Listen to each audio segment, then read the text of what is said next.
যশোরের মনিরামপুর উপজেলার সদর ইউনিয়নের দেবীদাসপুর এলাকায় কৃষি জমিতে গড়ে উঠেছে দুটি টায়ার পুড়িয়ে কালো তেল তৈরির কারখানা। এতে হুমকির মুখে পড়েছে জনস্বাস্থ্য ও পরিবেশ।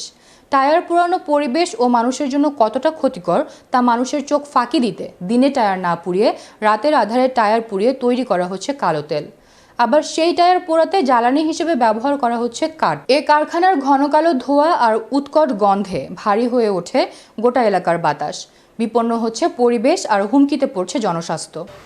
আমার নাম মোহাম্মদ কাইম আলী, গ্রাম দেবদাসপুর। এই ফ্যাক্টরির প্রজেক্টের পাশে আমাদের জমি আছে, কত জায়গা আছে, পানি দূষণ তো হচ্ছে, মাছ মারা যাচ্ছে, তারপর তার ধোয়া এই পরিবেশ দূষণ করছে। এই পরিবেশ দূষণ থেকে যদি আমরা রক্ষা পেতে পারি তার একটা সুব্যবস্থা আমরা চাই। আমার নাম মোহাম্মদ কামরুজ্জামান, গ্রাম দেবীদাসপুর। এই যে ফ্যাক্টরিটার মনে কথা কালো ধোঁয়াতে আমাদের শ্বাস নিঃশ্বাসের ফসলের বিভিন্ন রকম ক্ষতি হচ্ছে। এই যে ময়লা পানিটা খালা যাচ্ছে, মাছ টাছ হচ্ছে না, মনে কথা বিভিন্ন রকম। আমার নাম মোহাম্মদ মিনারুল ইসলাম, গ্রাম দেবীদাসপুর। আমাদের এই এলাকায় প্রজেক্টে আমাদের খুব সমস্যা হচ্ছে। এই যে ধোঁয়া কাদা পানি যে দূষিত হচ্ছে, আমরা টিকতে পারতেছি না।